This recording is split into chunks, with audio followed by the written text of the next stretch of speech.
કેમ છો વિદ્યાર્થી મિત્રો? હું છું મયુર લિંબાચિયા અને તમે જોઈ રહ્યા છો ફિઝિક્સ બાય મયુર લિંબાચિયા.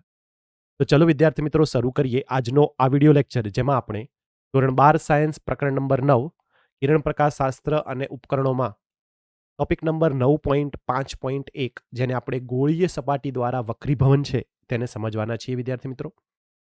આ ટોપિકને હું 2 કેસમાં સમજાવીશ. પહેલો કેસ મેં લીધેલો છે વિદ્યાર્થી મિત્રો કે જ્યારે તમારી વસ્તુ પાતળા માધ્યમમાં હોય, પ્રકાશીય પાતળા માધ્યમમાં.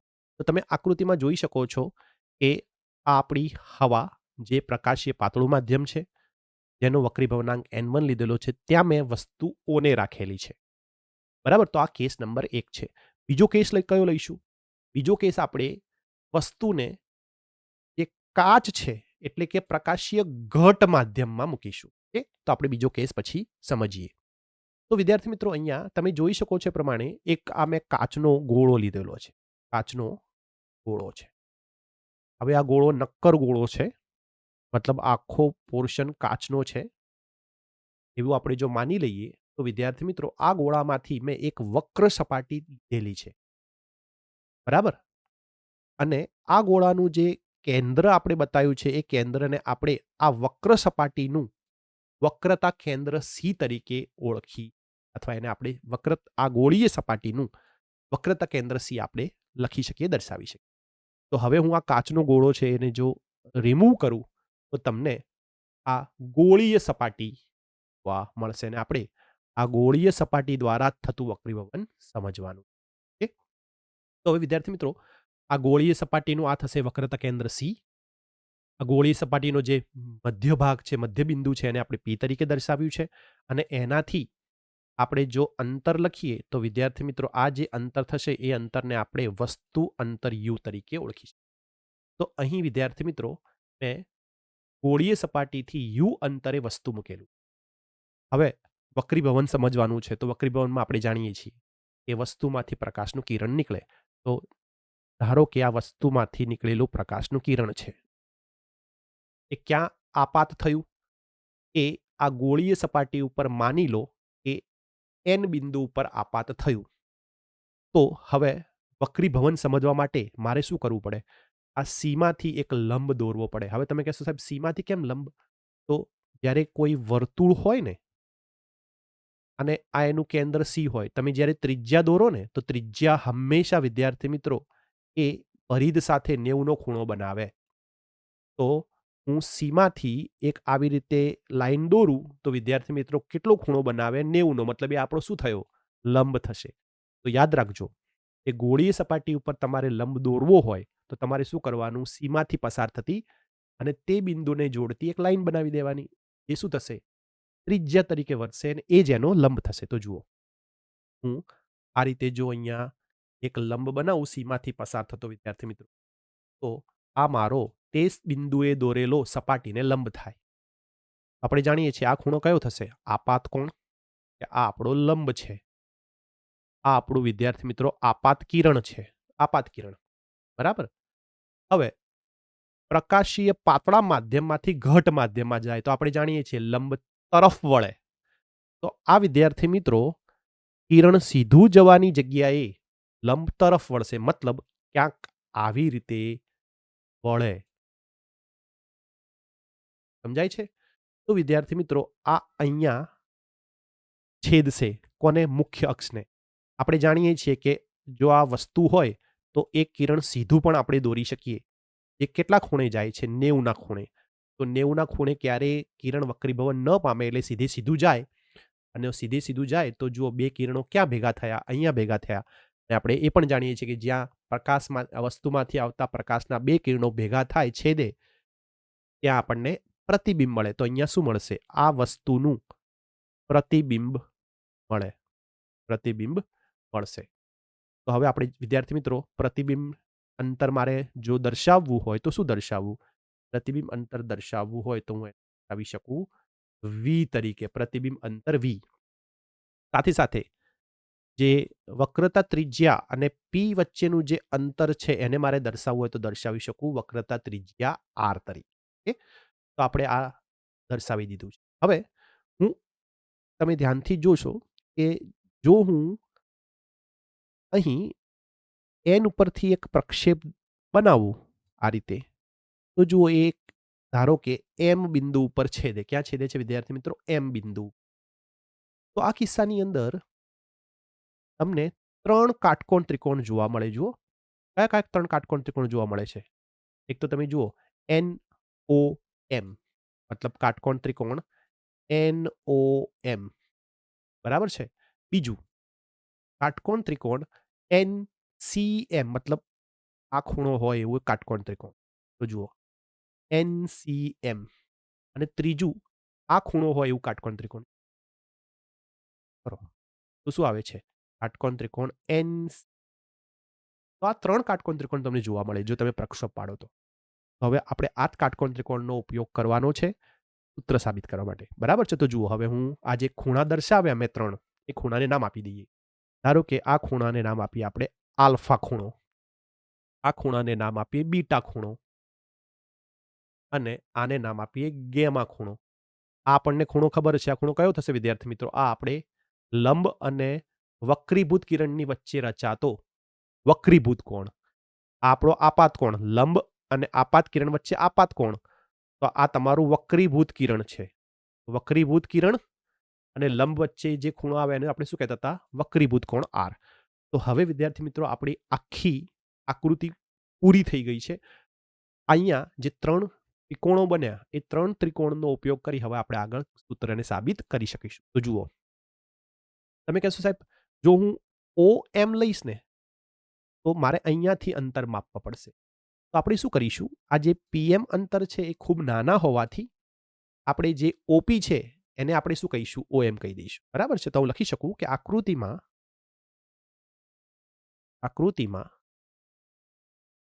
PM અંતર ખૂબ નાનું હોવાથી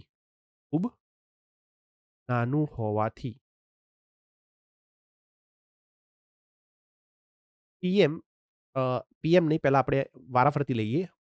OP is nearly equal to OM. અને OM શું છે વિદ્યાર્થી મિત્રો? OM શું છે? યુ થશે ને? જો યુ થશે. આ OP શું છે? યુ. તો હવે OM પણ શું થઈ જાય? યુ થાય. એવી રીતે વિદ્યાર્થી મિત્રો બીજું લખવું હોય તો શું લખી શકાય? PC. PCની જગ્યાએ શું લખીશું? MC.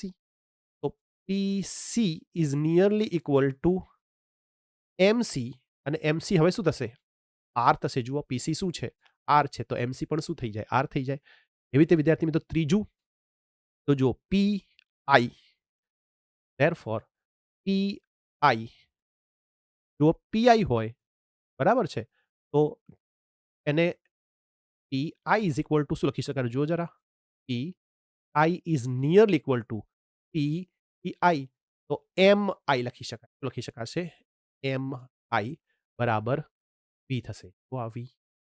તો વિદ્યાર્થી મિત્રો આ રીતે આપણે આ અંતરને નાનું ગણી અને આપણે આવી રીતે ધારણા લઈ શકાય. હવે આ 3 કાટકોણ ત્રિકોણનો સરળતાથી ઉપયોગ કરી શકીશ. તો જુઓ, જે મેં ખૂણા બતાવ્યા આલ્ફા, બીટા અને ગેમા, આની ઉપર હું tan વાપરીશ. તો જુઓ, લખું છું કે કાટકોણ ત્રિકોણ, અહીંયા ધ્યાનથી જોજો જરા, કાટકોણ ત્રિકોણ NOM માં, NOM એટલે કે આ કાટકોણ ત્રિકોણ, બરાબર, NOM, બરાબર છે. પછી સાથે સાથે બધાનું લખી જ દઈએ. NCM મતલબ આ કાટકોણ ત્રિકોણ NCM. તો કાટકોણ ત્રિકોણ NCM તથા કાટકોણ ત્રિકોણ, જુઓ આ કાટકોણ ત્રિકોણ મોટો છે એ કયો છે? NIM. NIM માં આલ્ફા, બીટા અને ગેમા પર tan લેતા. તો ચલો હું tan લઈ લઉં. તો tan લઈશું તો શું લખીશું? જુઓ જરા, tan આલ્ફા લખું તો શું? સામેની બાજુ NM, પાછળની બાજુ OM. ઓકે, તો ચલો લખું છું. પહેલા હું કયા માટે લખું છું? તો પહેલા હું લખું છું એન ઓ એમ માટે NOM માટે બરાબર.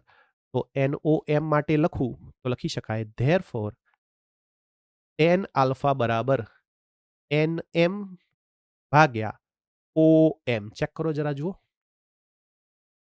સામેની બાજુ શું થશે? NM આ અને પાસેની બાજુ આ થશે OM. ઓકે, તો જુઓ હવે આપણી પાસે છે, જુઓ OM આપણી પાસે છે. OM શું છે? U. તો લખી શકાય ધેરફોર tan આલ્ફા બરાબર NM ભાગ્યા U. NM ભાગ્યા U. OM તો શું છે? U છે. એવી જ રીતે વિદ્યાર્થી મિત્રો હું જો કાટકોણ ત્રિકોણ NCM માટે લખું તો શું લખી શકાય? જરા ધ્યાનથી જુઓ, આકૃતિમાં બતાવું છું તમને. NCM એની પર બીટા છે, તો બીટા ઉપર હું શું કરીશ? tan વાપરીશ. તો tan એટલે સામેની ભાગ્યા પાસેની. તો NM ભાગ્યા MC. NM ભાગ્યા MC. તો જુઓ NCM માં શું લખી શકાય? tan બીટા બરાબર NM ભાગ્યા MC. હવે આપણે MC છે આપણી પાસે, જુઓ R. ધેરફોર tan બીટા બરાબર શું લખી શકાય? NM ભાગ્યા R. હવે એવી જ રીતે વિદ્યાર્થી મિત્રો ત્રીજા કાટકોણ ત્રિકોણ માટે લખો. તેના માટે NIM માટે. તો કાટકોણ ત્રિકોણ NIM માટે હવે આકૃતિ ફરી જોવી પડશે. ગેમા ઉપર આપણે વાપરવાનું છે, તો સામેની બાજુ કઈ થશે? NM અને પાસેની બાજુ કઈ થશે? MI. સામેની ભાગ્યા પાસેની. tan જ્યારે વાપરો તો લખી શકાય સામેની બાજુ ભાગ્યા પાસેની બાજુ. તો લખું tan ગેમા બરાબર સામેની બાજુ NM. ચેક કરો ફરીથી એકવાર. NM સામેની આપણી NM થશે અને પાસેની MI થશે. ઓકે, તો હવે વિદ્યાર્થી મિત્રો અહીંયા લખી શકાશે NM ભાગ્યા MI. અને MI તો આપણી પાસે છે, જુઓ MI શું છે? V. લખી શકું કે tan ગેમા બરાબર NM ભાગ્યા V.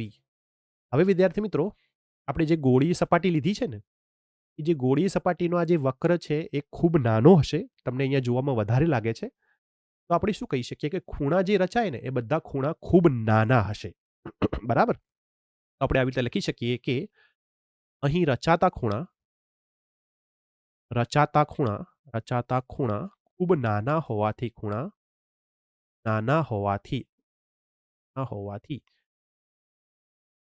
tan alpha is nearly equal to alpha, tan beta is nearly equal to beta, અને tan gamma is nearly equal to gamma લેતા. બરાબર. તો હવે tan alpha ની જગ્યાએ શું લખી શકું? તો જુઓ આને હું લખી શકીશ therefore tan alpha ની જગ્યાએ આલ્ફા લખીશ. આલ્ફા બરાબર NM ભાગ્યા U. આને સમીકરણ નંબર 1 આપી દો. એ રીતે વિદ્યાર્થી મિત્રો અહીંયા શું લખી શકીશ? બીટા બરાબર NM ભાગ્યા R. આને સમીકરણ 2 આપી દો. અને ત્રીજા માટે શું લખી શકીશ? ત્રીજા માટે લખીશ gamma બરાબર NM ભાગ્યા. તો વિદ્યાર્થી મિત્રો આપણને આલ્ફા, બીટા અને ગેમાની વેલ્યુ મળી. આપણે ઇક્વેશન 1, 2 અને આપી દીધું. ઓકે, આટલું થયું. હવે તમારે પાછી આકૃતિનો ઉપયોગ કરવાનો છે. તમે આકૃતિમાં જોશો કે NIC માં આ બીટા શું થશે? જો બીટા બહિષ્કોણ થશે. જે NIC છે અથવા NCI છે, NIC જે તમારો ત્રિકોણ બન્યો એની અંદર વિદ્યાર્થી મિત્રો બીટા તમારો શું થાય? બહિષ્કોણ થાય. જુઓ આ બંને સામસામેના ખૂણા અને આ બારનો ખૂણો છે, તો એ શું થાય? બહિષ્કોણ. તો આપણે લખી શકીએ કે કાટકોણ ત્રિકોણ અથવા ત્રિકોણ, હવે કાટકોણ નહીં બન્યા, ત્રિકોણ NIC માં બીટા એ બહિષ્કોણ થાય. ઓકે, તો જુઓ જરા. Therefore આકૃતિ પરથી ત્રિકોણ NCI માં બીટા એ બહિષ્કોણ થાય. તો આપણે લખી શકીએ ધેરફોર બીટા બરાબર બીટા કોનો સરવાળો થશે? અંદરના સામસામેના ખૂણાઓનો સરવાળો, મતલબ આર, સ્મોલ આર અને ગેમા આ બંનેનો સરવાળો કોના બરાબર થાય? બીટા બરાબર થાય. તો જુઓ આપણે શું કરીશું? બીટા બરાબર સ્મોલ આર પ્લસ ગેમા આવી રીતે લખી દઈશું. બીટા બરાબર small r plus gamma, small r plus gamma. તો ધેરફોર આર બરાબર શું લખી શકાય વિદ્યાર્થી મિત્રો? આર બરાબર બીટા માઇનસ ગેમા લખી શકાય. ઓકે, આને સમીકરણ નંબર 4 આપી દો. એવી જ રીતે વિદ્યાર્થી મિત્રો તમે ધ્યાનથી જોશો તો તમને જે આઈ છે, આઈ એ પણ એક બહિષ્કોણ જ જોવા મળશે. કયા કાટકોણ ત્રિકોણનો મતલબ કયા ત્રિકોણનો બહિષ્કોણ? તો જુઓ એન ઓ એમમાં, NOC માં, NOC તમે જુઓ NOCમાં સામસામેના ખૂણા કયા છે? જુઓ આલ્ફા અને બીટા, અને આઈ શું છે? બહિષ્કોણ. આપણે લખી શકીએ NOCમાં આઈ એ બહિષ્કોણ હોવાથી, બરાબર છે, તો હું આકૃતિનો જ ઉપયોગ કરું છું અને એના દ્વારા જ લખું છું. બરાબર, તો જુઓ આકૃતિ પરથી NOCમાં આઈ એ બહિષ્કોણ થાય, તેથી શું લખી શકાય? ધેરફોર આઈ બરાબર, હવે સામસામેના ખૂણાઓનો સરવાળો, બહિષ્કોણ બરાબર સામસામેના ખૂણા કયા હતા? આલ્ફા અને બીટા. હવે હું આલ્ફા પ્લસ બીટા લખીશ. આઈ બરાબર alpha plus beta, alpha plus beta. Therefore શું લખી શકાય? આઈ બરાબર, હવે તમે જુઓ આને, ચલો આને ડાયરેક્ટ સમીકરણ આપી દઈએ, પછી મેં વેલ્યુ મૂકી દઈએ. આને સમીકરણ નંબર 5 આપી દઈશું. તો હવે તમારી પાસે સમીકરણ 1માં આલ્ફાની વેલ્યુ છે, બીમાં સમીકરણ 2માં બીટાની વેલ્યુ છે, 3માં ગેમાની વેલ્યુ છે. મૂકી શકાય? યસ, મૂકી શકાય. તો લખી શકીએ સમીકરણ 1, 2 અને 3માંથી આલ્ફા, ગેમા, આલ્ફા, બીટા અને ગેમાના મૂલ્યો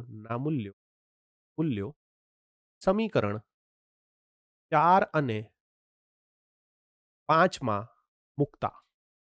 ઓકે, હવે આલ્ફા, બીટા અને ગેમાના મૂલ્ય આમાં મૂકી દઉં છું. તો જુઓ પહેલા આપણે આઈ માટે લખીએ તો શું લખાય? આઈ બરાબર આલ્ફા શું છે? NM/U.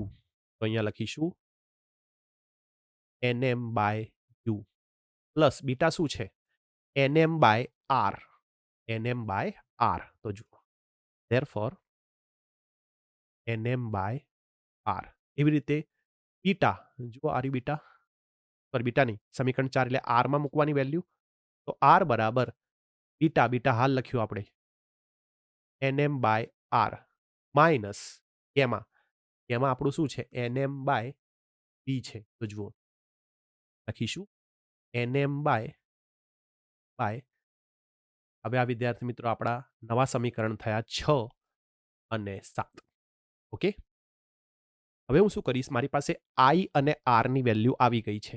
તો હું જે એન બિંદુ છે આપણું, આ એન બિંદુ, એની ઉપર હું સ્નેલનો નિયમ વાપરી શકું. કેમ વાપરી શકું? તો આઈની વેલ્યુ આવી ગઈ, આરની વેલ્યુ આવી ગઈ, તો મને સ્નેલનો નિયમ હવે વાપરી શકાશે. ઓકે, તો હવે શું કરીશું આપણે? બિંદુ એન પર સ્નેલનો નિયમ લગાવતા. તો ધેરફોર બિંદુ એન પર સ્નેલનો નિયમ લગાવતા. તો સ્નેલનો નિયમ આપણને ખબર છે શું હતું? જુઓ શીખવાડેલું છે. જે માધ્યમમાં છે તે માધ્યમ એટલે કે N1 sin I લખતા થાવ બરાબર કયા માધ્યમમાં છે પ્રતિબિંબ? N2માં, તો N2 sin R. ઓકે, તો લખીએ છીએ ધેરફોર લખી શકાય કે N1 sin I બરાબર N2 sin R. હવે R અને I ની વેલ્યુમાં મૂકી દઈએ. સમીકરણ 6 અને 7માંથી આઈ અને આરના મૂલ્યો મૂકતા. ચલો મૂલ્ય મૂકી દઉં. હવે હું અહીંયા લખું છું કે વિદ્યાર્થી મિત્રો therefore n1 sin i કયું છે nm ભાગ્યા u. હવે આપણે એની સાથે સાથે એક જોડે જોડે પદ પણ લખી દઈએ કે મૂકતા તથા ખૂણા નાના હોવાથી એટલે શું થાય કે આપણે એક સ્ટેપ બચી જાય હોવાથી sin i is nearly equal to i sin i nearly equal to i તથા sin r is nearly equal to r લેતા. આ બંને એક સાથે લીધું એટલે શું થાય કે સ્ટેપ ઓછું થઈ જાય. તો ચલો હવે શું લખીશ therefore હવે આ જે સમીકરણ છે એને લખીશ n1i બરાબર n2r. હવે આપણે 6 અને 7 માંથી n અને બંનેની વેલ્યુ મૂકી દઈએ i અને r ની.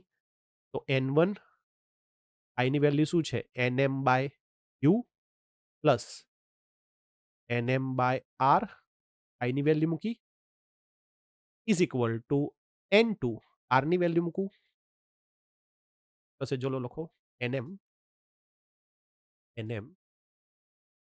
ભાગ્યા r માઇનસ nm ભાગ્યા. તમે જો અહીંયા nm બંને સાઈડથી નીકળી જાય. હવે તમારી પાસે શું વધે છે જો અહીંયા આપણી પાસે વધશે વિદ્યાર્થી મિત્રો n1 1/u પ્લસ 1/r બરાબર n2 1/r માઇનસ 1/n ને અને n1 અને n2 ને અંદર લઈ જઈએ. therefore પર જઈને લખો therefore n1 by u plus n1 by r બરાબર n2 ને પણ અંદર લઈ જઈએ n2 by r plus minus n2 by v હશે. હવે વિદ્યાર્થી મિત્રો આની અંદર u અને v ને સાથે રાખીએ r ને પેલી સાઈડ લઈ જઈએ. જુઓ therefore n1 by u plus n2 by v બરાબર આને આ સાઈડ લઈ જઈએ તો આવશે n2 બાય r માઇનસ આને આમ લઈ જઈએ minus n1 by r. Okay હવે r બંનેમાં કોમન છે તો આવું લખી શકાય વિદ્યાર્થી મિત્રો n1 by u plus n2 by v બરાબર n2 માઇનસ n1 ભાગ્યા r. બંનેના સમાન હતા તો આ રીતે લખી. હવે વિદ્યાર્થી મિત્રો અહીંયા આપણે સંજ્ઞા પદ્ધતિ વાપરવી પડે. સંજ્ઞા પદ્ધતિ અનુસાર જે આપણું આખો શરૂઆતની અંદર આપણે જે વસ્તુ અંતર યુ લીધી છે એ કેવી થાય ડાબી સાઈડ છે તો માઇનસ થાય એ માઇનસ યુ લેવું પડે. આર ક્યાં છે જમણી સાઈડ તો પ્લસ લેવું પડે અને વી પણ ક્યાં છે જમણી સાઈડ તો પ્લસ. આપણે આને સંજ્ઞા પદ્ધતિ મૂકી દઈએ u minus r plus v plus. તો હવે આપણું જે સૂત્ર બન્યું એ કંઈક આવું થશે વિદ્યાર્થી મિત્રો n1 minus you plus n2 v બરાબર n2 માઇનસ n1 ભાગ્યા r. વિદ્યાર્થી મિત્રો આ જે સૂત્ર તમને મળ્યું એ સૂત્ર ગોળીય સપાટી દ્વારા થતા વક્રીભવનનું સૂત્ર વક્રીભવનને દર્શાવે છે.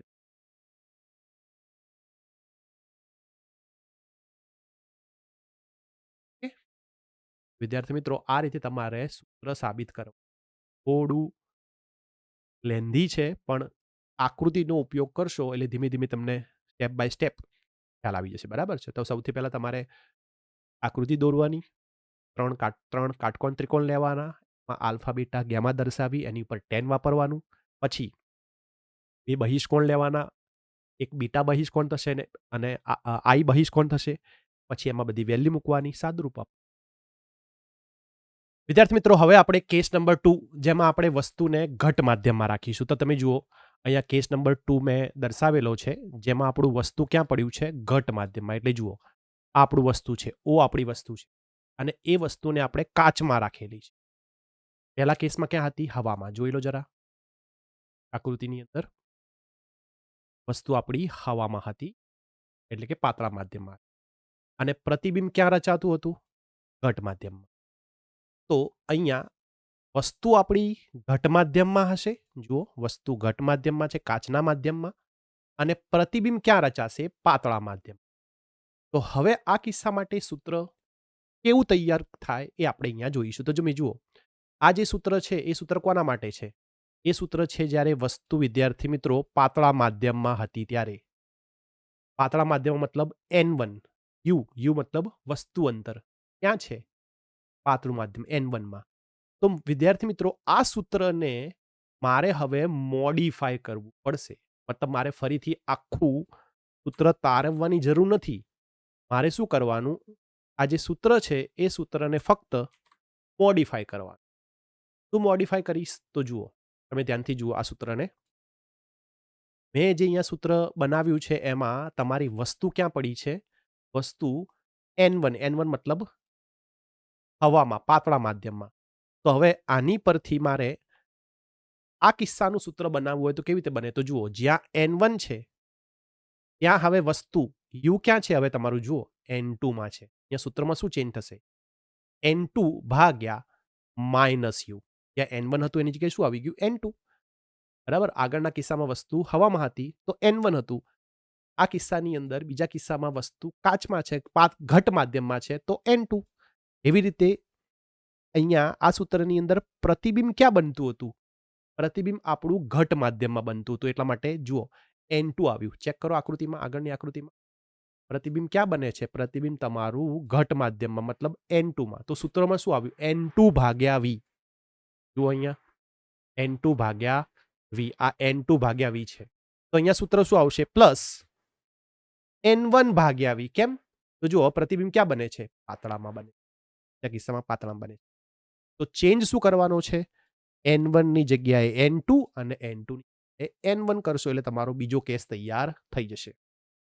ઇઝ ઇક્વલ ટુ, હવે શું કરવું પડે? જુઓ, N2 માઇનસ N1 એમનેમ રાખવાનું.